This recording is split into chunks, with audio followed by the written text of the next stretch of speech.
Good evening. Good evening, friends. Good evening, friends.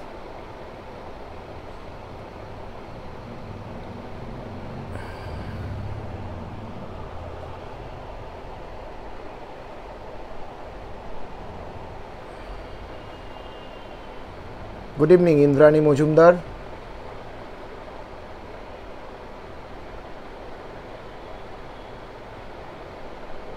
Rudro Dotto. Good evening.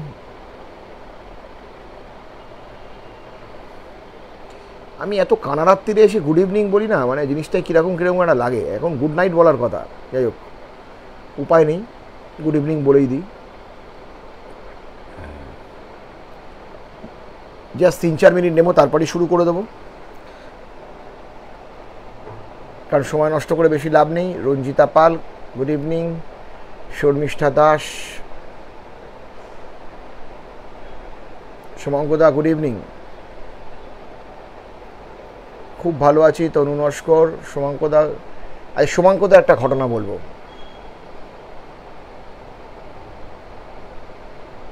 শুভঙ্কদার একটা ভয়ানক ঘটনা আপনাদের সাথে শেয়ার করব অবভিয়াসলি।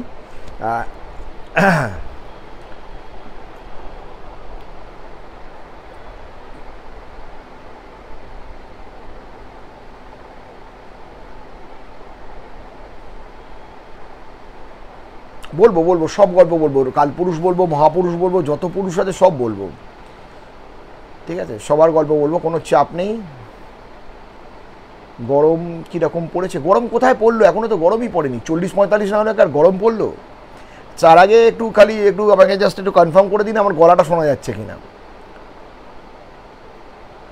গরমের সময় গরম পড়বে, ঠান্ডার সময় ঠান্ডা পড়বে, দ্যাটস দ্য ন্যাচারাল, তাই না? এখন আমি যদি মানে এই সময়টা যদি ঠান্ডা পড়ে কীরকম লাগবে, তাই না? যাই হোক, শুরু করছি, বেশিক্ষণ সময় নিচ্ছি না। সুদীপ্তা মিত্র গুড ইভিনিং। সব ঠিক আছে? আচ্ছা, সাউন্ড ওকে? আমার সাউন্ডটা নিয়ে মেন চিন্তা, মানে সাউন্ডের জন্য লোক, মানে আমি ভয় পাই। এবার ভূতের থেকেও সাউন্ডকে বেশি ভয় পাচ্ছি। সাউন্ড যে আমার সাথে করছে কদিন যাবৎ, কটা এপিসোডে যা সাউন্ড করেছে আমার সাথে। ঠিক আছে, শুরু করছি। আজকে একটা প্রথম একটা মানে আমার গল্প, 3টে ঘটনা বলার ইচ্ছে আছে, যত তাড়াতাড়ি চেষ্টা করব বলবার। সেই জন্য একটা জন্মান্তরবাদের ঘটনা বলার ইচ্ছে আছে, আর একটা ভূতের প্রেমের ঘটনা বলবো ইচ্ছে আছে যদি সময় পাই, আর একটা কাউন্সিলিংয়ের ঘটনা বলবো। অনেকগুলোই ঘটনা রেডি করে রেখেছি। একটা শুভঙ্কদার ঘটনা অবভিয়াসলি বলবো, কারণ শুভঙ্কদার ঘটনাটা অসাধারণ ইন্টারেস্টিং। মানে আমি কিছুক্ষণ আগে ঘটনাটা পেয়েছি, শুভঙ্কদা আমায় পাঠালেন। কলকাতায় নেই, কলকাতার বাইরেই রয়েছেন, আমায় পাঠালেন করলেন শুভঙ্কদা। ঘটনাটা ভীষণ ভীষণ ভালো। আমি জানি না কতটা ভালো বলতে পারবো, আর বিশেষ করে যিনি ঘটনাটা পাঠান তিনি যদি লাইভে শোনেন খুব ভয় লাগে, কারণ একমাত্র তিনিই জানেন ঘটনাটা কি। আমি যদি ভুল ভালো বলি আর কেউ ধরতে পারবে না, একমাত্র তিনিই ধরতে পারবেন। তা শুরু করছি আজকে একটা ঘটনা দিয়ে, সেটা হচ্ছে ভূপালের ঘটনা। অনুসৃতা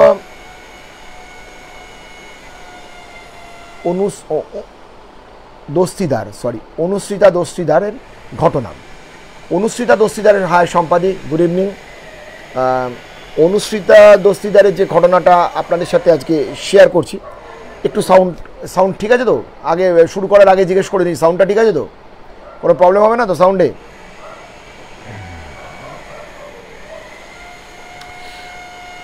এটা একটা মানে ওনার শোনা একটা ঘটনা। এটা ভোপালের ঘটনা, এবং এটা ওনার পিসি ভোপালে থাকেন, এখনও থাকেন। পিসিমশাই বহু বছর ধরে ভোপালে আছেন, তারা চাকরির সূত্রে, পিসিমশাই চাকরি সূত্রে রয়েছেন, এবং সেখানে প্রায় মানে বহু বছর, মানে আমরা যেরকম কলকাতাতে থাকি ওনারাও ওখানে বহু বছর ধরে রয়েছেন। সেখানে মোটামুটি বাঙালি কমিউনিটিতে ওনার খুব ভালো পরিচিত পিসিমশাইয়ের, এবং পিসিমশাই খুব ভালো রবীন্দ্রসঙ্গীত গান করেন, যে কারণে বেঙ্গলি কমিউনিটিতে বিভিন্ন জায়গায় ওনাকে মানে ডাকে, ওনাকে মানে উনি বিভিন্ন জায়গায় গান টান করতে যান। সেই সুবাদেও প্রচুর মানুষের সাথে ওনার খুব ভালো আলাপ পরিচয় আছে। এবং তার চোখে দেখা কানে শোনা এরম একটা ঘটনা, এবং যার বাড়ির ঘটনা সেই বাড়ির যার যার বাড়ির ঘটনা সেই বাড়িরই এক ছেলে ওনার খুব ভালো বন্ধু, এবং সেই বন্ধুর সুবাদে উনি ঘটনাটার সঙ্গে সরাসরি যুক্ত ছিলেন।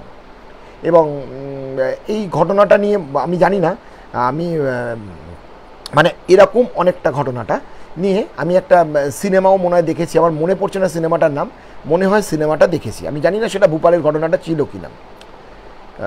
তবে ঘটনাটা খুব আলোড়ন সৃষ্টি করেছিল গত কয়েক বছর আগে। কারণ আমি গত কয়েক বছর কেন বলছি, এখানে কোনো সময় লেখা নেই, সেই কারণের জন্য মানে সাল লেখা নেই, যে কারণের জন্য আমি পার্টিকুলারলি বলতে পারছি না যেটা কোন সালের ঘটনা বা কোন সময়ে ঘটনাটা ঘটেছে এবং আলোড়ন সৃষ্টি করেছিল। ঘটনাটা ভূপালের একটা কি বলবো, একটা সম্ভ্রান্ত ফ্যামিলির লোকেদেরকে নিয়ে ঘটনা। সেই সম্ভ্রান্ত ফ্যামিলিতে যিনি ছোট ছেলে ছিলেন তাকে নিয়ে ঘটনাটা ঘটেছিল। তা ওই সম্ভ্রান্ত ফ্যামিলির ওদের প্রত্যেকেরই, ওরা যারা ভাই ছিলেন প্রত্যেকেরই ফ্যামিলি বিজনেস ছিল, প্লাস নিজেদের ইন্ডিভিজুয়াল আলাদা আলাদা বিজনেস ছিল। ছোট ছেলে সবার থেকে একদম আলাদা ছিলেন, বাড়ির সকলের সাথে খুব বেশি মানে ইন্ট্রোভার্ট টাইপের, সকলের সাথে খুব একটা বেশি কথাবার্তা বলতেন না, দরকার না হলে বলতেন না, কেউ কোনো জিজ্ঞেস করলে শুধুমাত্র তার উত্তর দিতেন, এরকম একটা টাইপের। এবং যে কারণে ওর ব্যাপারে বাড়ির লোকেরা মানে বাড়ির ম্যাক্সিমাম লোকেরা কেউই কিছু জানতো না।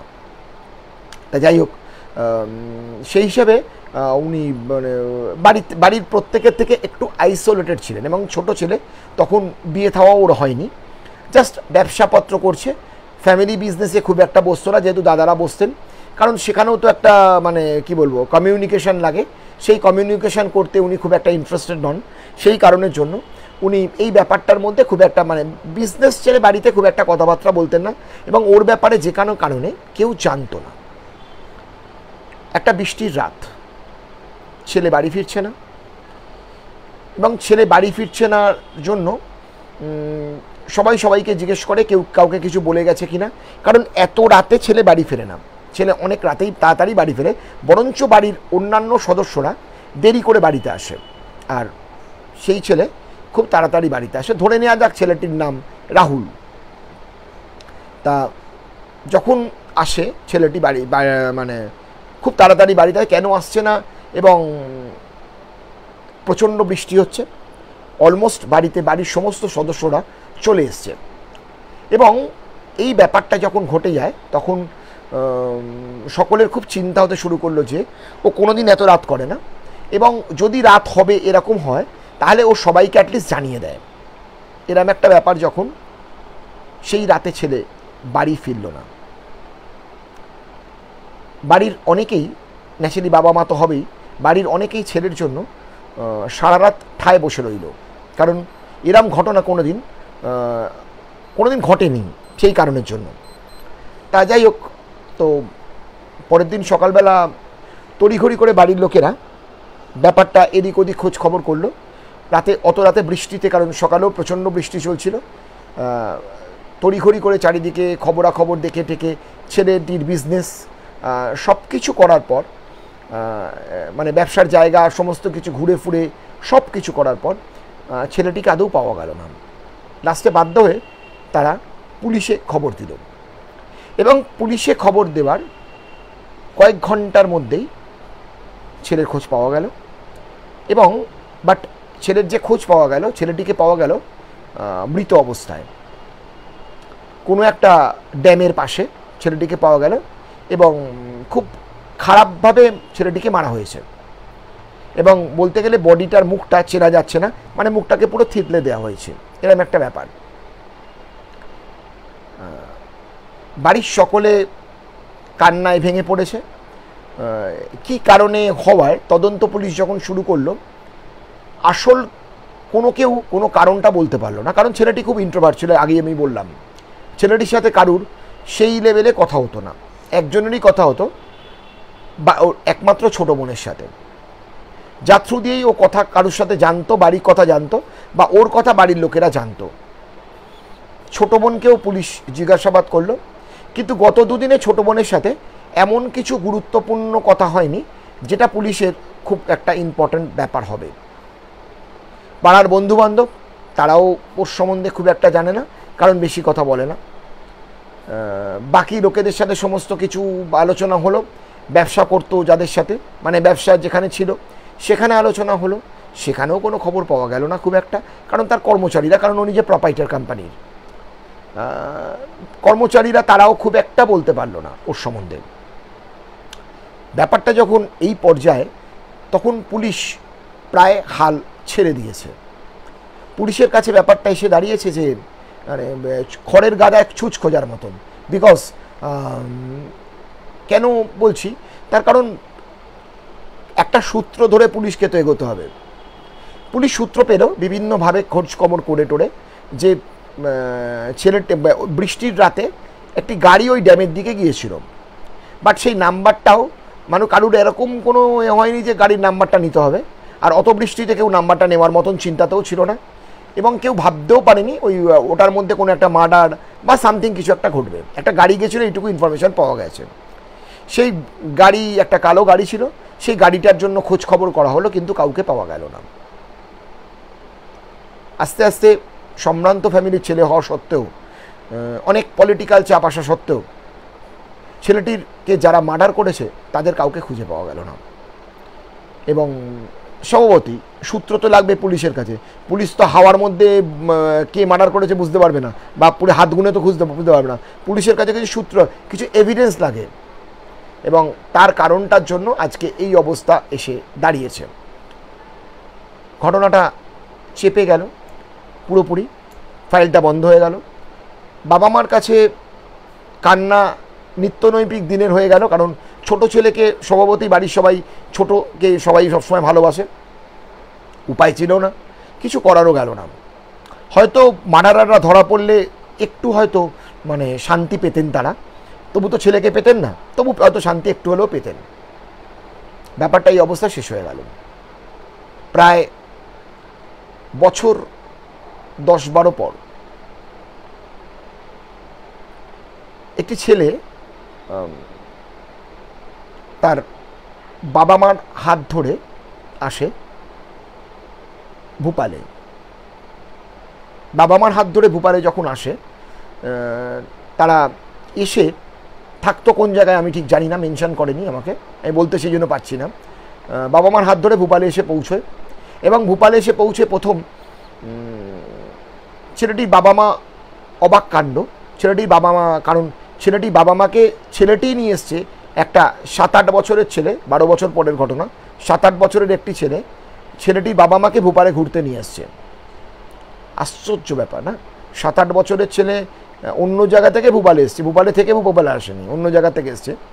একজন যদি 7-8 বছরের ছেলে দিল্লি থেকে কলকাতায় বাবা মাকে ঘুরতে নিয়ে আসে, এটা সত্যি অবাক কাণ্ড হবে সবার কাছে। বাবা মা অবাক, এবং ট্রেনে যারা যারা যাচ্ছে না যাচ্ছে, মানে যেখানে যাদের সাথে কথা হচ্ছে, গল্প হচ্ছে, তাদের সাথে সাথে কথা বলতে বলতে আসছে যে এই জায়গাটা কি আছে, এই জায়গাটা কি আছে। এবং ছেলেটি গড়গড় করে কোন জায়গাটা কানেক্টেড কার সাথে, কোথায় কি যাওয়া যায়, কোন জায়গায় কি আছে না আছে, ভূপালের সমস্ত কিছু বলে দিচ্ছে। ট্রেনের লোকেরা সকলে চোখ কপালে তুলেছে যে আপনারা ভূপালে থাকেন না, আপনার ছেলেকে দেখে মনে হচ্ছে তো কোনোদিন ভূপালে আসেনি, মানে আপনার ছেলের বয়স অনুযায়ী, বাট আপনারাও তো ভূপালে থাকেন না বলছেন। তাহলে ও ভূপালে যারা থাকে তাদের থেকে এত বেশি জানলো কি করে এই বয়সে? আশ্চর্যের ব্যাপার। বাবা মাও বুঝতে পারছে না, বাট বাবা মাকে তার সেই ছেলেটি বাবা মা বলে ডাকে না। যখন বয়স হয়েছে, বুঝতে পেরেছে বাবার নাম কি, মায়ের নাম কি, বাবাকে নাম ধরে ডাকে, মাকে নাম ধরে ডাকে। অবাক, মানে প্রত্যেকের কাছেই ব্যাপারটা একটু, মানে বাবা মার কাছে বিশেষ করে ব্যাপারটা একটু অবাক, দুঃখও বটে। কারণ যখন ছেলে বুঝতে শিখেছে, যখন ছেলে কথা বলতে শিখেছে, তখন থেকে ছেলে একটু অন্য টাইপের হয়ে গেছে। অন্য টাইপের হয়ে গেছে বলতে, তখন থেকে ছেলে খেলাধুলো বন্ধ, সমস্ত কিছু ছেলেটার বন্ধ, এবং ছেলেটা খালি ভূপালের গল্পই করে। বাবা মা তখন থেকে অবাক হয়ে যায় যে তুই ভূপালের গল্প করছিস কেন। আজকে থেকে এই ঘটনাটা আমার যতদূর ধারণা তখন মিডিয়া মোটামুটি ভালো চলছিল, কারণ মিডিয়ায় ঘটনাটাকে হাইলাইট করেছিল। তা যাই হোক, ছেলেটি ট্রেন থেকে নামবে ভূপালে, মা বাবাকে হিড়ির করে, মা বাবা জিজ্ঞেস করবে লোককে, ও কাউকে কোনো পাত্তাই দিচ্ছে না, বাবা মাকে হিড়ির করে হাত ধরে টেনে স্টেশনের বাইরে নিয়ে, মানে লেভেল ক্রসিং টোপকে স্টেশনের বাইরে নিয়ে চলে যায়। বাবা মা তো সত্যি অবাক যে এটা কি করে পসিবল, এটা কি করে পসিবল যে আমরা জানি না ভূপালে কোন দিকে যেতে হবে না যেতে হবে, এবং ও বাবা মা আছে ওর ভূপালে, এই ব্যাপারটা বাবা মা এবং ওর ফ্যামিলি আছে, এই ব্যাপারটা ভূপালে বলে বাবা মাকে এখানে সঙ্গে করে ভূপালে নিয়ে আসে। স্টেশন থেকে বেরোয়, বেরিয়েই প্রথমে একটা দোকানের দিকে দৌড়ে ঢুকে দেখে ওর বাবা মা দেখছে একজন বয়স্ক লোক, মানে খুব বয়স্ক না হলেও একটু বয়স্ক লোক বসে আছে। ছেলেটি প্রথমে ঢুকেই তাকে হিন্দিতে, মানে ওদের ভাষায় দাদা বলে সম্বোধন করে। সেই একটা বয়স্ক লোককে দাদা বলে, মানে ওর বাবা তাকে দাদা বলতে পারে এরকম একটা বয়স্ক লোক, তাকে ও দাদা বলে প্রথম সম্বোধন, দাদার একদম সামনে চলে যায়, দাদা বলে তাকে সম্বোধন করে। এবং দাদা বলে শুধুমাত্র তাকে সম্বোধন করে না, তার পিঠের মধ্যে হাত দিয়ে চাপড় মারে। সেই ভদ্রলোক একজন মোটামুটি বয়স্ক, প্রায় 60-65, সে ওই মানে পিঠের ওপর চাপড় মারাটা খুব একটা ভালোভাবে নেয়নি একটা বাচ্চা ছেলের কাছ থেকে, স্বাভাবিক কথা। এবং সেই বাচ্চা ছেলেটাকে সে তাকে চেনে না, সে তো মানে প্রচণ্ড রেগে গরম হয়ে পড়ে। গরম হওয়ার পর ওই বাচ্চা ছেলেটা তাকে আবারও দাদা বলে সম্বোধন করে এবং তাকে বলে যেরকম আপ লোক সব ক্যাসা হ্যাঁ, মানে ওদের ভাষা বা হিন্দিতে ওদের বলে আপনারা সবাই কেমন আছেন, বাড়িতে বাবা মা কেমন আছে। বড় ওই লোকটি, বয়স্ক লোকটি ওকে বলে আপনি কে, তুমি কে ভাই। তার উত্তরে প্রথমেই ছেলেটির পরিচয় দেয়। আমি যে নামটা বললাম, রাহুল না কি নাম আপনাদের বললাম, ধরে নেওয়া যাক এই নামটা, কারণ নামটা আমি বলছি না এখানে। ছেলেটি বলে যে আমার নাম রাহুল, তুমি আমাকে চিনতে পারছো না, তোমার ছোট ভাই রাহুল।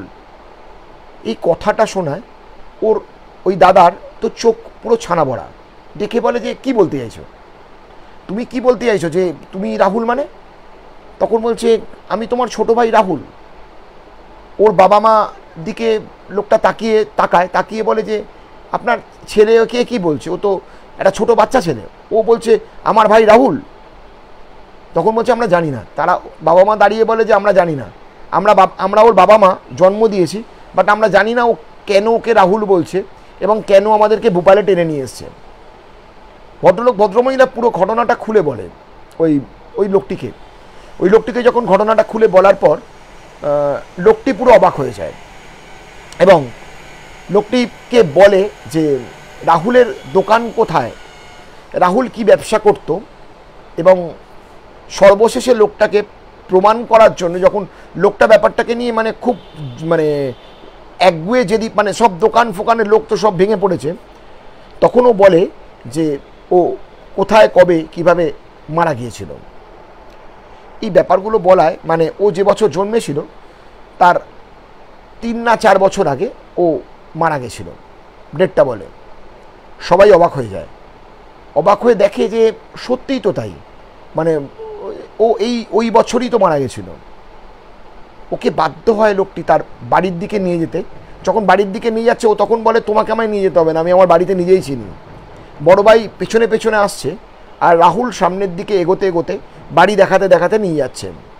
বাকি ভাইদের দোকান, ভাইদের ব্যবসা, বাবার ফ্যামিলি বিজনেস সব কিছু দেখাতে দেখাতে যখন বাড়ির দরজায় আসে তখন দেখে একজন বয়স্ক মহিলা খুব দুঃখ হয়ে মানে দোলনাতে চুপটি করে বসে আছে। ও ঢুকেই প্রথমে দূর থেকে মা বলে ডেকে ওঠে, মানে ওদের ভাষায় যে মা বলে ডেকে ওঠে। ডাকার সঙ্গে সঙ্গে সে ভদ্রমহিলা ওর দিকে তাকিয়ে অবাক হয়ে যায়, একটা বাচ্চা তার নাতির থেকেও ছোট সে মা বলে ডাকছে শুনে, এবং ও দেখে দূরে বাবাও বসে আছে, তাকেও ডাকে বাবা বলে সম্বোধন করে। এবং পিছনে অনেক লোক একসাথে এবং বড় ভাইও এসছে, সবাই একসাথে যখন দাঁড়িয়ে কথা মানে তাকাচ্ছে, ওরা প্রত্যেকে দেখে মানে অবাক হয়ে যায় কে ছেলেটা। তখনও ওখানে বসে বলে যেরকম আমি রাহুল, তোমাদের ছোট ছেলে রাহুল। মা তো দেখছে রাহুল, মানে রাহুল তো একটা বড় ছেলে ছিল, আজকে সে বেঁচে থাকলে আজকে মানে কি বলবো, একটা বিশাল জায়গায় সে মানে আরও বয়স্ক হতো। সে একটা ছোট বাচ্চা, মানে ব্যাপারটা কি?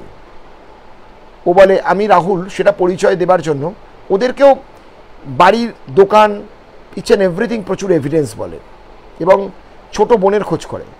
ছোট বোন যখন আসে, ছোট বোনের তখন বিয়ে হয়ে গেছে, ছোট বোনেরও হাত ধরেছে, হাত ধরে যখন কথা বলছে, ছোট বোনও বিশ্বাস করে না যে ওটা ওর দাদা, কারণ ওর থেকে তো অনেক ছোট তখন, অলমোস্ট ওর বাচ্চার থেকে হয়তো একটু বড় হবে, অলমোস্ট মানে এত ছোট। তখন ও বলছে আমি তোর সেই ছোট ভাই, ছোট দাদা, যখন পরিচয় দিচ্ছে ওকে। এবং বাড়ির সব সদস্য যখন সামনে চলে এসছে, ওর কাছে যখন চলে এসছে, মানে তখন তার মধ্যে থাকবেই কিছু লোক বলবে ফ্রড, কিছু লোক বলবে 2 নম্বরই, কিছু লোক বলবে ওর বাবা মাকে দুষছে, মানে এখনকার যে বাবা মা তাদেরকে উল্টোপাল্টা বলছে যে তুমি সম্পত্তি নেবার জন্য তোমার সন্তানকে তুমি সাজিয়ে নিয়ে এসছো এখানে, বিভিন্ন ধরনের কথা বলছে। তখন মায়ের চোখ তো ফাঁকি দিতে পারে না। মা তো এক বাক্যে এতগুলো কথা শোনার পর মা বিশ্বাস করে ফেলেছে যে ও ওনার ছোট সন্তান। ঠিক সেই সময় ওর বাবা যখন বসেছিল, বাবা খালি একটাই প্রশ্ন করেছিল ওকে, যে যেটা একমাত্র বাবা আর ভাইরা জানতো, সব ভাইরা জানতো, সেটা বাবা প্রশ্ন করেছিল যে আমাদের নিজেদের যত বাড়ির সম্পত্তির যা যা জিনিস আছে সেগুলোর কোথায় রাখা হয়, এটা জিজ্ঞেস করেছিল। সেই কথাতে ছেলেটি, ওই রাহুল, ওইটুকু বাচ্চা ছেলে, ওর বাবার হাত ধরে নিয়ে ওপরে হাঁটতে শুরু করে, দোতলা থেকে 3 তলাতে যায়, কারণ বাড়ি বিশাল বড়। 3 তলাতে যায়, 3 তলাতে একটা ঘরের দরজা খোলে, এবং সেখানে একটা চোরা কুঠরি আছে। সেই চোরা কুঠরি মানে বন্ধ করা দরজা, সেই দরজাটাকে খোলে। সেই দরজাটাকে দেখে মনে হবে আদৌ দরজা নয়, বাইরের লোকও বুঝতে পারবে না। সেইখানে বাবা এবং ভাইদেরকে নিয়ে গিয়ে সেই দরজাটা খুলে দেখিয়ে দেয়, এবং দরজার যে মানে তালার মার্কিং, সেই তালার মার্কিংও খুলে দেয়। বাধ্য হয় সবাই, কাঁদতে শুরু করে সবাই, যে সত্যি এটা তাদের ছোট ভাই রাহুল। এবং এরপর মানে যখন ব্যাপারটা, তারা আবার ওই কাজ করার পর যখন নিচে নেমে আসে, যখন এই ব্যাপারগুলো হচ্ছে, ঠিক সেই সময় ওদের বাড়ির একজন চাকর, মানে যিনি কাজ করেন, তখন প্রায় অনেকটাই বয়স, সে ভিড়ের মধ্যে থেকে চিৎকার করে বলে যে বাবু মিথ্যে কথা বলছে, মানে ওদের ভাষায় বলছে যে মিথ্যে কথা বলছে, এই ছোটোবাবু হতেই পারে না, এনাকে সাজিয়ে নিয়ে আসা হয়েছে সম্পত্তি নেবার জন্য, এই করার জন্য। যখন বলছে, ঠিক তখন রাহুলও ঘুরে আঙুল তুলে বলে একদমই তাই, আমাকে সাজিয়ে নিয়ে আসা হয়েছে ঠিকই, যেরম করে তুই আমাকে সাজিয়ে নিয়ে সেই দিন রাত্রিরে নিয়ে চলে গেছিলি, আমাকে মিথ্যে কথা বলে নিয়ে গেছিলি আমার সম্পত্তি নেবার জন্য, আমার ব্যবসার আত্মসাৎ করার জন্য। সবাই অবাক হয়ে যায়, সবাই অবাক হয়ে গিয়ে রাহুলের দিকে তাকায়, আবার ওর দিকেও তাকায়। বহু পুরনো লোক ওই বাড়ির, তখন বলছে যে ও সবার দিকে সামনে আঙুল তুলে বলে যে তোমরা আমার মৃত্যুর কারণ নিশ্চয়ই জানো না, আমার মৃত্যুর কারণ হচ্ছে ও, বলে আঙুল তুলোকে দেখিয়ে দেয়, যে বাড়ির কাজের লোক ছিলেন এবং অনেক দিনকার পুরনো। ও তখন বলছে মিথ্যে কথা বলছে, ও মিথ্যে কথা বলছে, সত্যি কথা বলছে না। কোথায় মারা গেছে, এবং ওই যে কাজের লোকটি কি করেছিল, ও যখন দোকানে ঠিক টাইমে দোকান থেকে বেরিয়েছিল, কাজের লোকটি দোকানের সঙ্গে থাকতো, যখন দোকান থেকে বেরিয়েছিল ও প্রথম একজনের অসুস্থতার খবর দেয়, অসুস্থতার খবর দিয়ে ওখান থেকে ওদের পরিকল্পনা ছিল ওকে সরিয়ে দেবার, তার কারণ একটা বড় টাকা দোকানে রাখা ছিল, সেই টাকাটা ও যতক্ষণ থাকতো কোনোভাবে আত্মসাৎ করতে পারতো না। ওকে প্রথম নিয়ে গিয়ে সেই টাকাটা চায় ওই যে দোকানে ওর যে কর্মচারী ছিল, সে আরও 2 জন সঙ্গে, তারা অলরেডি ওর জন্য দাঁড়িয়েছিল, অপেক্ষা করছিল। একজন অসুস্থ বলে নিয়ে যায় ওকে, কারণ ও খুব দয়ালু ছিল, রাহুল খুব দয়ালু। ওকে নিয়ে যায় সঙ্গে নিয়ে গিয়ে সেখানে দাঁড় করায়, সেখানে দাঁড় করিয়ে ওকে বলে বৃষ্টির রাতে যে তুমি আমাদেরকে দিলে আমরা তোমাকে তাহলে ছেড়ে দেবো। ও বুঝতে পারেনি যে ঘটনাটা এত নৃশংসতার জায়গায় চলে যাবে। সেই অবস্থায় পেছন থেকে লাঠি দিয়ে ওর মাথায় বাড়ি মারা হয়, এবং ও সঙ্গে সঙ্গে অজ্ঞান হয়ে লুটিয়ে পড়ে। লুটিয়ে পড়ার পর ওকে আগে থেকে একটা গাড়ি ব্যবস্থা করা ছিল, ওর চাবি নেওয়া হয় এবং চাবি নিয়ে ওরা যায় ওখানে, ওকে সেই ড্যামের পাশে নিয়ে যাওয়া হয় এবং সেখানে ওকে পিটিয়ে মেরে ফেলা এবং ওকে ড্যামের জলেই ফেলে দিত, কিন্তু পাছে লোক এসে যায় সেই কারণের জন্য সেটা ফেলতে পারে না, কিন্তু ওর মুখটাকে পাথর দিয়ে থেতলে দেওয়া হয় এবং যাতে ওর মুখটা কেউ বুঝতে না পারে। ওই অবস্থায় ওই রাহুলকে ওখানে ফেলে দিয়ে ওরা পালিয়ে যায় ওখান থেকে, কিন্তু ওরা টাকাটাকে কিন্তু আত্মসাৎ করতে পারেনি। কারণ টাকাটা করতে পারেনি বিভিন্ন কারণে, কারণ ওদের প্রতি প্রথমে সন্দেহ হয়ে যেত, কারণ চাবি পাওয়া যেত না এবং তাকে পালিয়েও যেতে হতো। সেই রিস্কটা ওরা সেই রাত্রিবেলা নিতে পারেনি এবং পরের দিন সকালবেলা চারিদিকে জানাজানি হয়ে যায়, দোকান খোলার ব্যাপারটা সমস্ত কিছু জানাজানি হয়ে যায় এবং ওই চাবিটাকে পাওয়াও যায় না। পরে ওর দোকানের চাবিটাকে চেঞ্জও করে দেওয়া হয়। এই ব্যাপারগুলো তো জানতো না, যেগুলো জানতো না সেগুলো বলতে পারিনি, কিন্তু মার্ডার হওয়া অবধি সমস্ত ঘটনা পুঙ্খানুপুঙ্খভাবে ও বলে দেয় এবং যিনি মার্ডার করেছিল, যে ও বাড়িতে যে কাজ করতো তাকে, এবং আরও দুজন যারা যারা করেছিল তাদেরও তখন অনেকটাই বয়স হয়ে গেছিলো, তাদের প্রত্যেককে পুলিশকে ও ধরিয়ে দেয়। এবং এইটার পর ওখানে থেকে মানে সাব্যস্ত করা হয় যে সত্যি ও ওদের ওই ফ্যামিলির রাহুল, যে কয়েক বছর আগে 12 বছর না 10 বছর এরকম হবে, 10 বছর না 12 বছর এরকম আগে মারা গেছিল, মানে মার্ডার করা হয়েছিল এবং সেই কেসটাকে আদৌ পুলিশ ধামাচাপা দিয়ে দিয়েছিল, মানে কিছু করার ছিল না এভিডেন্সের অভাবে। কিন্তু ও নিজের আততায়ীকে খুঁজে বার করে এই জন্মে ফিরে এসে। অনেকেই মানে আমাকে রিকোয়েস্ট করছিলেন যে জাতিস্বরের ঘটনা বলার জন্য। আমি এই ঘটনাটা কয়েকদিন আগেই পেয়েছি, আমি বলবো ভেবেছিলাম, তা দেখলাম যে আজকে যখন সুযোগ পেলাম এই জাতিস্বরের ঘটনাটা যদি আজকে বলে দেওয়া যায়, সেই জন্যই আজকে আপনাদের সঙ্গে বলে রাখলাম। এই ঘটনাটা মানে আমি সিনেমাতে দেখেছিলাম একটা কয়েক বছর আগে, কিন্তু আমি জানি না সেটা এটা নিয়ে হয়েছিল কি না। তবে এটা নিয়ে ভূপালে খুব আলোড়ন সৃষ্টি হয়েছিল, বিশেষ করে যখন মার্ডার হয়েছিল তখন, আবার তারপর যখন জাতিস্বর এই ব্যাপারটা প্রমাণ হয় এবং আলটিমেটলি ওর বাবা মা ওই ছেলেটিকে ওই বাড়িতে ছেড়ে রেখে দিতেই বাধ্য হয়।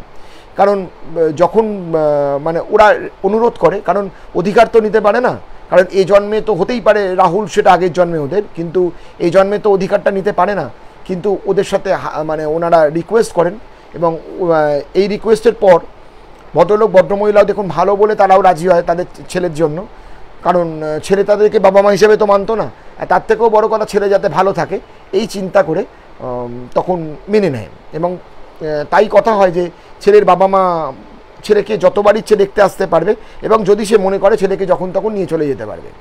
সেই সূত্রেই ছেলে আসে, রাহুলের ওই বাড়িতেই এখন থাকে ভূপালেতে, এখন থাকে কিনা আমি জানি না, কিন্তু ঘটনাটা যতটা মীমাংসা হয় তখনই ব্যাপারটা রাহুল ওইখানেই থাকেন। ভাগ্য ভালো, আমি একটু হাসির কথাতেই যাই, ভাগ্য ভালো ছেলেটির বিয়ে হয়নি, কারণ তাহলে ছেলেটি বউয়ের থেকে ছোট হতো অনেক, আরও বিপদ হয়ে যেত, তখন বিপদ বাড়ত, আর কিছুই না। তো যাই হোক, অনুশ্রিতা দস্তিদারের ঘটনাটা কেমন লাগলো উনি পিসেমশাইয়ের কাছ থেকে শুনেছিলেন, যে পিসেমশাই ভূপালে থাকেন, কেমন লাগলো অবশ্যই করে বলবেন নিশ্চয়ই, ঠিক আছে। আমি এবার দ্বিতীয় ঘটনায় যাই, সেটা হচ্ছে সমাঙ্কদার ঘটনাতে যাই। আচ্ছা, আজকে গলা ভালো করে শোনা যাচ্ছে তো? আমার সাউন্ড সিস্টেমটা ঠিক আছে তো? আজকে মাঝে মধ্যে খুব বিগ্রহ, তো সেই জন্য ভয় পাই।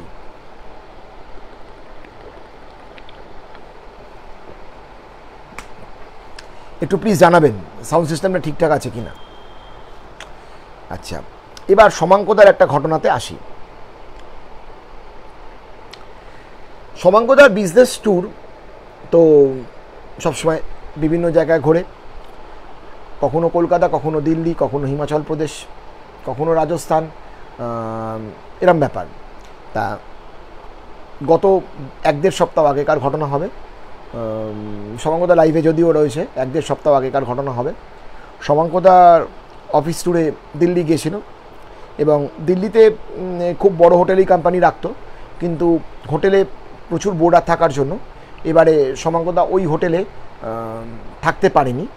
ওরাই একটা দারুণ একটা পুরনো দিনের স্টাইলে তৈরি করা একটা হোটেলে সমাঙ্কদাকে রেখেছিলেন। তা শমাঙ্কদার মানে কি বলবো, শমাঙ্কদার হোটেলটা ভীষণ ভালো লেগেছিল, ওর থেকে অনেক কম কস্টে। কারণ শমাঙ্কদাকে যে হোটেলটা দেওয়া হতো সেটা হচ্ছে 5 স্টার হোটেল ছিল, তা এটা হচ্ছে 5 স্টার নয়, কিন্তু হোটেলটা খুব ভালো হোটেল, ভীষণ ভালো হোটেল। এবং ওই হোটেলে শমাঙ্কদা থাকতো, গেছিল ফার্স্ট টাইম। শমাঙ্কদা বলছে হোটেলটা মানে দেখতে একদম পুরনো দিনের, মানে পুরনো দিনের বাড়ির, মানে পুরনো দিনের হোটেলের মতন, বাড়ির মতন। তা খুব হেকটেক শিডিউল ছিল শমাঙ্কদার, এবং এই হেকটুক শিডিউলের জন্য শমাঙ্কদার তো কী করবে, শমাঙ্কদা তো সকালবেলা উঠে কালনা চলে যাওয়া, কালনার বাবার অন্য জায়গায় যাওয়া, বিভিন্ন জায়গা বিভিন্ন ট্যুর করা, প্লাস রাত্রির মধ্যে সমস্ত কিছু ল্যাপটপে রেডি করা, এইসব বিভিন্ন কাজের মধ্যে নিজে জর্জরিত থাকতো। এটাই স্বাভাবিক কথা, থাকতেই হবে। তা একদিন রাত্রিবেলা, গত সপ্তাহেই হবে, একদিন রাত্রিবেলা শমাঙ্কদা তখন ঘুমিয়ে পড়েছে, মানে ল্যাপটপটাকে স্লিপ মোডে রেখে আর পারছে না, 1টা-1.5টা বাজে, ঘুমিয়ে পড়েছে। তা ঠিক তন্দ্রাচ্ছন্ন মতন অবস্থা, সেই তন্দ্রাচ্ছন্ন মতন অবস্থাতে হঠাৎ করে লক্ষ্য করে যে শমাঙ্কদা যে কোনো একটা কিছু ঈষৎ হালকা কিছু একটা দেখতে পাচ্ছে।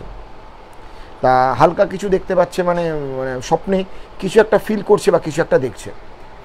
যখন কিছু একটা ফিল করছে, হঠাৎ করে লক্ষ্য করে যে ওই স্বপ্নের মধ্যেই দেখেন যে একটি মহিলা পুরনো দিনের রাজস্থানী ড্রেস পরা, ওই যে ঘাগড়া চলি যেরকম হয় না, ড্রেস পরা, তিনি ওনার সামনে দাঁড়িয়ে আছেন।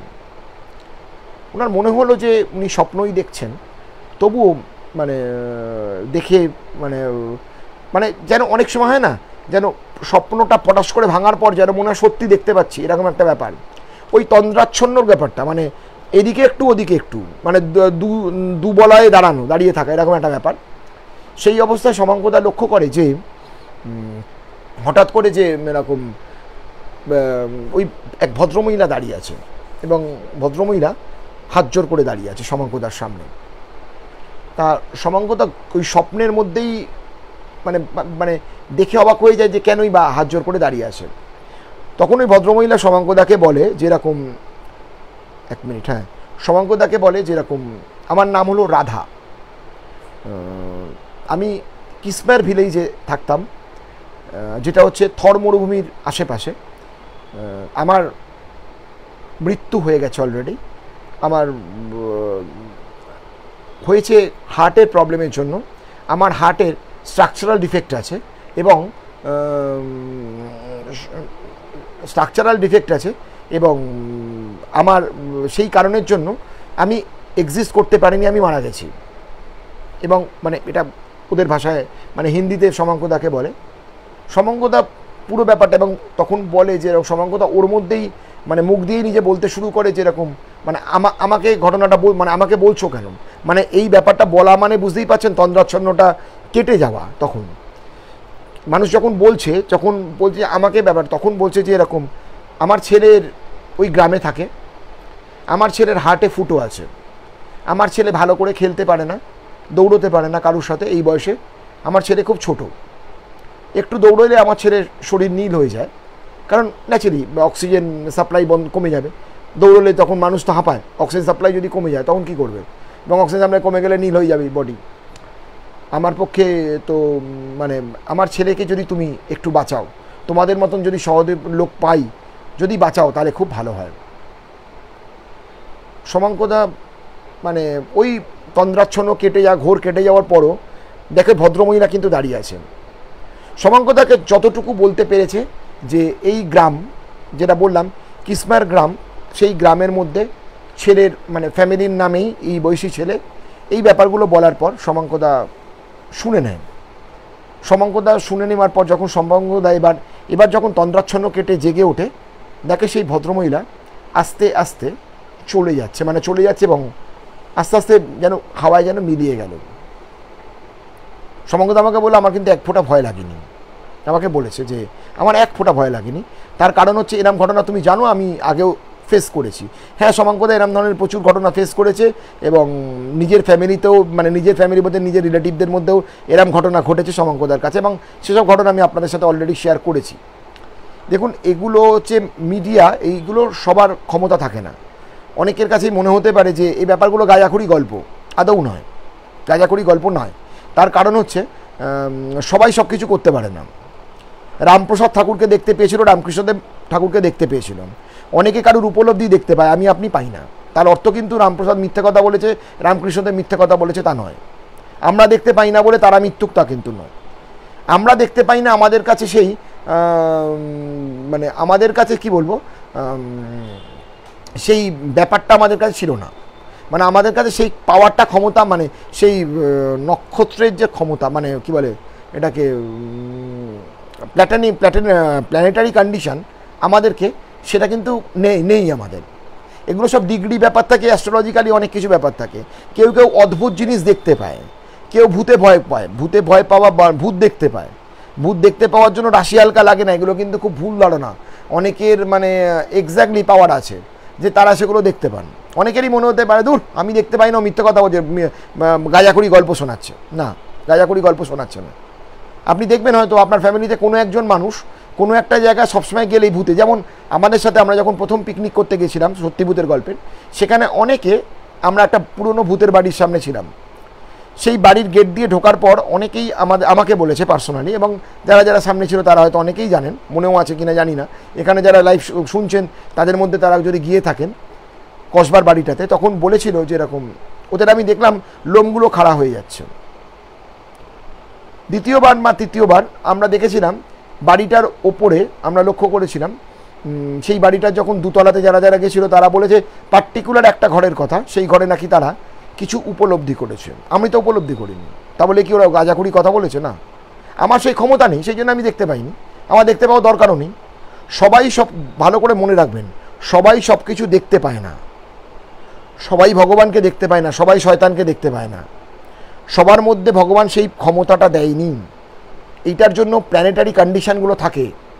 আমার প্ল্যানেট আপনার প্ল্যানেট আলাদা। আপনি রামকৃষ্ণদেবের প্ল্যানেটের সাথে আমার প্ল্যানেটের তুলনা করলে বা আপনার প্ল্যানেটের তুলনা করলে চলবে না। এগুলো বুঝতে হবে। এই ঘটনাটা বলার আগে আমি ওই জন্য বলে নিলাম। তা যাই হোক, শমাঙ্কদার এবার ঘটনাতে ফিরে আসি। শমাঙ্কদা ঘটনার ব্যাপারটা উপলব্ধি করার পর মানে বসে কিছুক্ষণ উপলব্ধি করলো যে আমি কি দেখলাম, এই ভদ্রমহিলা আমার কাছে রাধা, আমার কাছে এলোই বা কেন?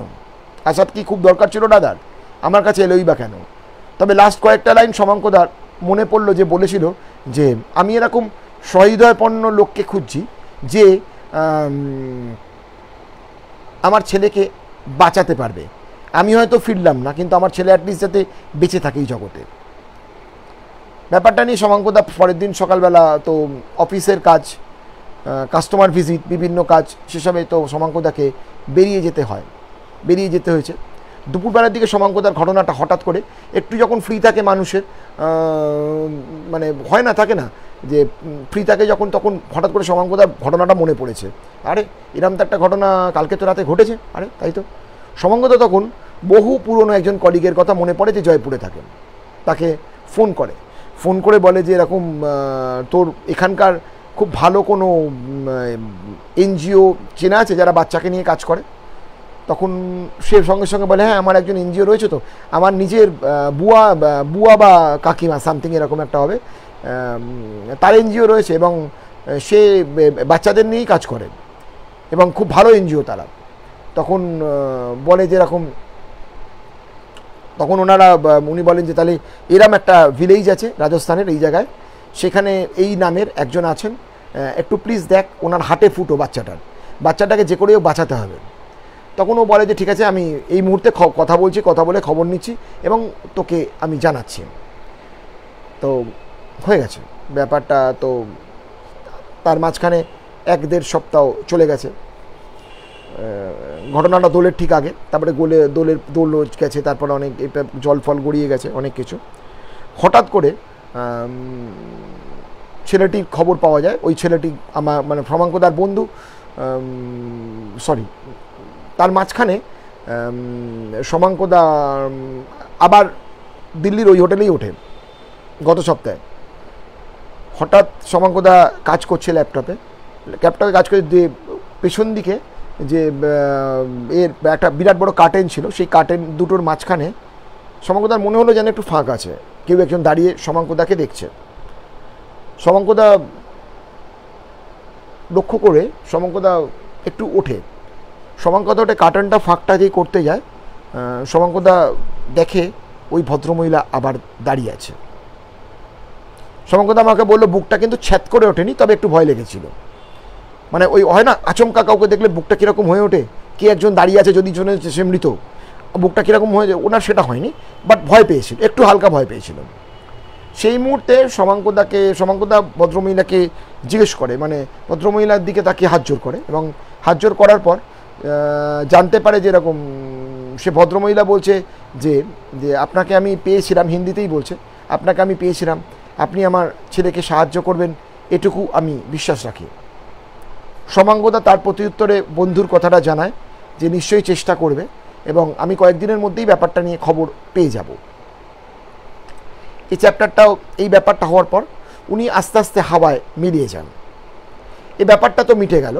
মিটে যাওয়ার পর গতকালের ঘটনা, গতকাল পরশুদিন যে ওই জয়পুরের ছেলেটি, মানে বন্ধুটি শমাঙ্কদাকে ফোন করে, শমাঙ্কদাকে ফোন করে বলে এরকম ছেলেটিকে যোগাযোগ করা গেছে, ছেলেটিকে ওরা অ্যাম্বুলেন্সে নিয়ে, গতকাল ছেলেটির অপারেশন আছে, 3 দিন রাখবে, মানে গতকাল অপারেশন হয়েছে, অপারেশন সাকসেসফুল, আগামী 3 দিন ও নার্সিংহোমে থাকবে, 4 দিনের দিন ওকে ছেড়ে দেওয়া হবে।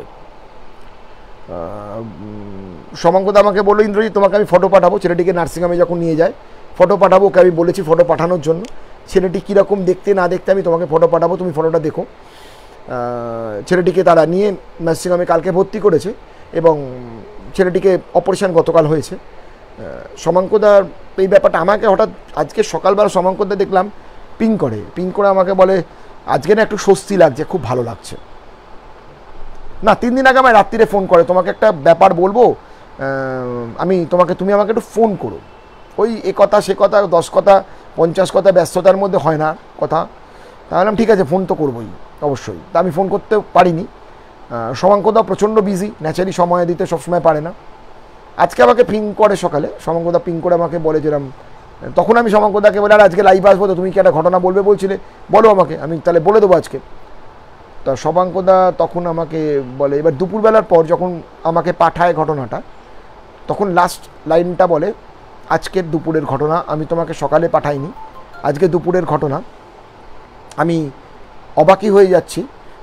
আজকেও আমি দুপুরবেলায় হালকা একটু তন্দ্রা পেয়েছিলাম, ফাঁকা পেয়েছিলাম, একটু শুয়ে পড়েছিলাম। আজকে আমি দেখলাম আবার সেই ভদ্রমহিলাকে ঘুমের মধ্যে আমার সামনে হাত জোর করে দাঁড়িয়ে আছে, এবং চোখের থেকে জল পড়ছে। আজকে আমাকে আর কোনো কথা বলেনি, কারণ আমার আজকে মুখের ভাষা বা হাত জোর করা দেখে আমি বুঝতে পারলাম যে আমার প্রতি সে কৃতজ্ঞতা জানাচ্ছে, যে তার ছেলের অপারেশনটা অলরেডি হয়ে গেছে বলেন, তার ছেলে আশা করা যায় সুস্থ অবস্থায় ফেরত আসছে, সেই কারণের জন্য ওই কৃতজ্ঞতা বোধটার জন্য হাত জোর করে। এবং শমাঙ্কদা সেই হাত জোরের উত্তরে শমাঙ্কদাও ঘুমের মধ্যেই, মানে ওই তন্দাচ্ছন্ন অবস্থায় তাকে বলে যেরকম ওর অপারেশন হয়ে গেছে, সমস্ত কিছু ঠিক আছে, বলার অপেক্ষা রাখে না, কারণ সে এমনি কৃতজ্ঞতা তো জানাতে আসেনি, কৃতজ্ঞতা সে জানে বলেই কৃতজ্ঞতা জানিয়েছে শমাঙ্কদাকে। শমাঙ্কদা বললো আমার আজকে খুব খুব রিলিফ পেলাম যে অ্যাটলিস্ট একজন মানুষের জন্য কিছু করতে পারলাম। শমাঙ্কদার এই কথাটা শুনে আমার সত্যি করে খুব ভালো লাগলো। এবং শমাঙ্কদা এর আগেও এরকম প্রচুর এনজিওতে থ্রু দিয়ে অনেক মানুষের উপকার করেন, এক একজন মানুষের থাকে না স্বভাব মানুষের উপকার করা, শমাঙ্কদা তাদের মধ্যে একজন, এবং প্রচুর মানুষের উপকার করেছে। এবং এইরকমভাবে একটা ঘটনা শুনেছিলাম শমাঙ্কদার, এরকমই একজন ভদ্রলোকের সাথে শমাঙ্কদার দেখা হয়েছিল, আপনারা শুনেওছেন, মনে আছে যারা শুনেছেন শমাঙ্কদার ঘটনা, টালিগঞ্জ ফাঁড়িতে দেখা হয়েছিল। অনেক পুরনো দিনের তার অফিস কলিগ, মানে অনেক নিচু স্টাফ কিন্তু অফিস কলিগ ছিলেন। তিনি বলেছিলেন আমার ছেলের সাথে একটু দেখা করুন। তা ছেলে, মা খুব অসুস্থ, 2 দিনের মধ্যে খবর পান ওর বাবা অনেকদিন আগেই মারা গেছে। সেই একই রকম প্রায় ঘটনা, ওখানে গিয়ে দেখে ছেলেও অসুস্থ, মাও অসুস্থ, ছেলেকে ট্রিটমেন্ট করানো হয়, ছেলেও ভালো আছে, ছেলে চাকরিও করে এখন ভালো। তা এই ব্যাপারগুলো থাকে, এগুলো হচ্ছে না কানেকশান, ওই ইহলোক আর পরলোকের মধ্যে কানেকশান। এই কানেকশান সবার হয় না, সেই সূত্র গাথা থাকে না বা সবাই করতে পারে না। হয়তো অনেকে বলবেন আমি ভয় পাই বাবা, আমার কানেকশান না করাই ভালো, সেটার মধ্যে আমিও আছি, আমিও হাত তুলছি, না দেখা করাই ভালো। কিন্তু মানে আমি দেখার চেষ্টা করলেও দেখতে পারবো না, দেখা যায় না। আমরা অন্ধকার দেখে শুধুমাত্র বলি ভয় করছে, বাট এর বেশি কিছু বলতে পারি না, কারণ সত্যি ভয় ছাড়াও আরও কিছু হয় না। ঠিক আছে, কেমন লাগলো আজকে শমাঙ্কদার ঘটনাটা হঠাৎ করে মানে পাওয়া এই ঘটনাটা? আমার তো ভীষণ ভীষণ ভালো লেগেছে ঘটনাটা শুনে। আজকে আমার যতদূর ধারণা শুনেছিলেন, হ্যাঁ এক্স্যাক্টলি। এবারে আমি একটা ছোট্ট ঘটনা,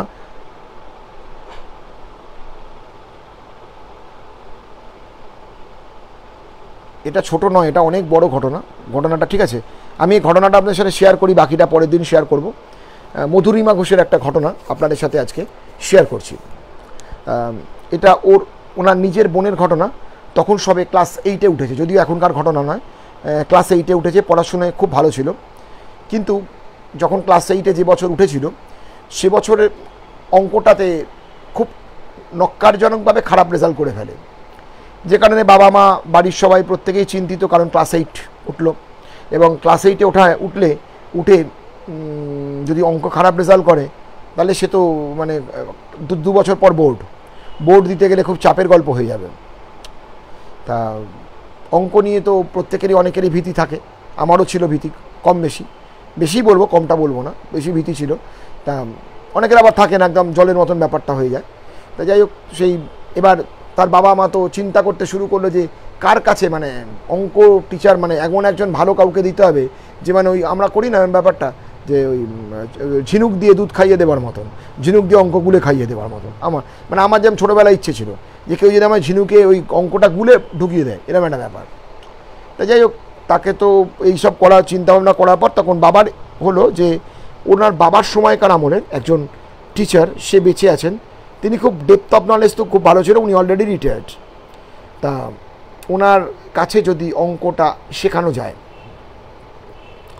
তা তখন অঙ্কটা যখন শেখানো যায় এই কথাটা হলো, তা তখন ওনার মা বললো যেরকম প্রথম কথা উনি কি শেখাবেন, আর দ্বিতীয় কথা তখনকার দিনের লোক আজকের দিনের এখনকার বোর্ডের অঙ্ক তাদের পক্ষে কি করা কি সত্যি সম্ভব। তখন ওনার বাবা বললেন যে এরকম না হওয়ার মতন কিছুই তো নেই, না পারার মতন কি আছে, অঙ্ক তো অঙ্ক। তখনকার দিনের আমি ভীষণ ভয় পাই। এটা তো বাহ, থ্যাংক ইউ, আমার দলেরই লোক, মেয়ের আবার ম্যাথস ফেভারিট, বাহ খুব ভালো, লাকি আপনি। তা যাই হোক, তো অঙ্কে তো আতঙ্ক, ম্যাক্সিমাম লোকই বলবে অঙ্ক আতঙ্ক, আমার দলের লোকই ম্যাক্সিমাম লোক পাবো আমি আশা করছি। তা যাই হোক, ভদ্রলোকের কাছে ওরা বাবা যায়, গিয়ে বলে যেরকম স্যার যদি আমার মেয়ের এরকম অবস্থা, আর 2 বছর মানে মোটামুটি আপনি যদি ধরেন তাহলে ও মোটামুটি বেঁচে যাবে, বোর্ডটা বেঁচে যাবে, আর নইলে বোর্ডটা গেল, এরকম একটা ব্যাপার। তখন উনি বললেন যে আমি তো এখন পড়ানো প্রায় ছেড়ে দিয়েছি, আর এখনকার সময়কার অনেক বছর হয়েছে আমি ছেড়ে দিয়েছি, তো তখন খুব অনুরোধ করেন যে স্যার যদি করেন আপনি। তখন বলে ঠিক আছে, তুমি যখন বলছো তুমি তাহলে তোমার মেয়েকে পাঠিয়ে দিও, মেয়েকে আমার বাড়িতেই পাঠিয়ে দিও, আমি বাড়িতেই বসে তাহলে পড়িয়ে দেবো। তখন বাড়িতে বসে পড়িয়ে দেবো, বাড়িটা কাছাকাছি, বেশি দূর নয় ওদের বাড়ি থেকে, এবং একটা পুরনো দিনের বাড়ি, বহু পুরনো বাড়ি, সাবেকি আমলের বাড়ি, সেখানে ওই কী বলে থাকে না ওই এবার মানে পুরনো দিনের বাড়ি, ভাঙাচোরা বাড়ি, এবং প্রচুর মানে ওই ভাড়াটে নয়, একসাথে সবাই মিলে থাকে ওরকম 51 পরিবারে, এখনকার দিনে সব ভেঙে ভুঙে গেছে, এরকম একটা ব্যাপার। তা ভদ্রলোক তো খুব আনন্দিত, মানে মেয়েটিকে পড়ানোর জন্য অনেক বছর পর আবার পড়াচ্ছেন। তা মেয়েটিও তো ভালো করে অঙ্কটা এবার স্যারের কাছ থেকে ভালো করে শিখছে। তা শিখে টুকে তো মোটামুটি ভালোই এগোচ্ছিল ক্লাস, এবং ক্লাস ভালো এগোচ্ছিল, এবং ভালো এগোতে মানে দেখছিল যে এতদিনকার পুরনো স্যার হলেও মেয়েটিকে প্রায় অনেক কিছুই মোটামুটি গুলে খাইয়ে দেবার মতন করে ভালো করে গুলিয়ে খাইয়ে দিয়েছে, এবং গুলে খেয়ে মানে মেয়েটি এত ভালো অঙ্কে এত ভালো হয়ে গেল, মানে কয়েক দিনের মধ্যে বা কয়েক মাসের মধ্যে, অবাকই কাণ্ড। ওর বাবা মাও এতটা এক্সপেক্ট করতে পারেনি যে স্যার যে সত্যি এত ভালো করাতে পারবে। তা যাই হোক, স্যার তো ভীষণভাবে ভালোভাবে অঙ্কটা করিয়ে ফেললো, এবং অঙ্ক করিয়ে ফেলার পর তো এর মাঝখানে কিছু ঘটনা ঘটেছিল, এবং মাঝখানে যে কিছু ঘটনা ঘটেছিল এই ঘটনাটা একটু বলবো, কিন্তু দেখুন আজকে যদি আমি বলি না ঘটনাটা, মানে 9 মিনিট 10 মিনিট বাকি আছে, আমি 11টাতে লাইভ শেষ করব, কিন্তু যাই হোক ঠিক আছে, আমি এগোচ্ছি যতটা সম্ভব বলার। ক্লাস 8-এর মেয়ে, একটু ব্যাপারটা একটু অন্যরকমই ব্যাপার হবেই, বুঝতেই পারছেন।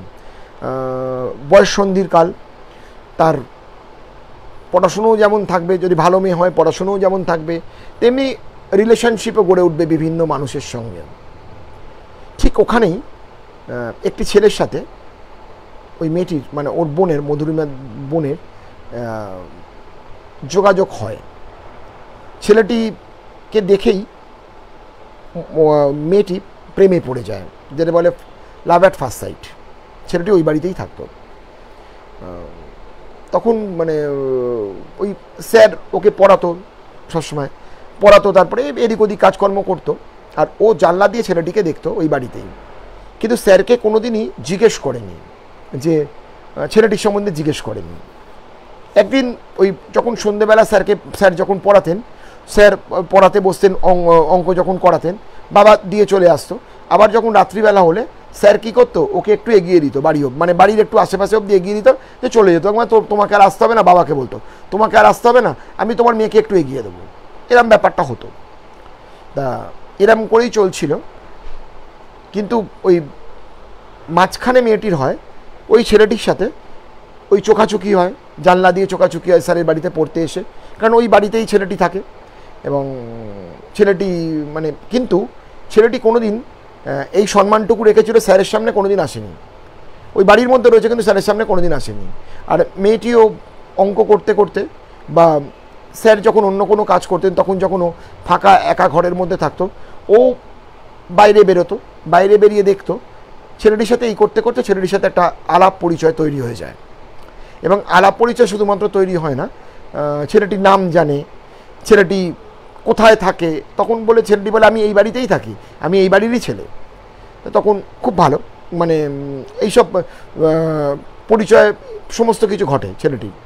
দেখুন আমি মেয়েটির ক্ষেত্রে বেশি ডেপতে যাচ্ছি না, তার কারণ হচ্ছে মেয়েটির অলরেডি বিয়ে হয়ে গেছে। আমি যতটুকু খবর পেলাম মেয়েটির বিয়ে হয়ে গেছে। আমি মেয়েটির নামও নিতে পারছি না, এবং কি ব্যাপারটা ছিল নিতে পারছি না, কারণ কে কখন কোথা থেকে লাইভ শোনে আমরা তো কেউ জানি না। কারুর ফ্যামিলিতে যেন কোনো রকম ডিস্টারবেন্স না হয়, আমি সেটা কখনোই চাইবো না। সেই কারণের জন্য আমি নাম বা কোনো কিছু কিন্তু আলোচনা করছি না। তবে আজকে আমি এই অবধি রাখছি। এই ঘটনাটা আমি পরের দিন বিস্তারিতভাবে বলবো, কারণ ঘটনাটা অনেক বড়, অনেক কিছু ঘটেছিল এই ঘটনাটা। মেয়েটির জীবনে অনেক কিছু হয়। আসবো আমি পরের দিন, এই ঘটনা দিয়ে আমি পরের দিনের লাইভটা শুরু করব।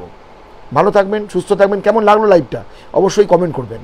এবং যারা যারা দেখুন আপনাদের জন্য ঘটনাগুলো পাঠাচ্ছে, তাদের জন্য মনে রাখুন তারা কিন্তু অনেক কষ্ট করে খুঁজে ঘটনাগুলো পাঠায়।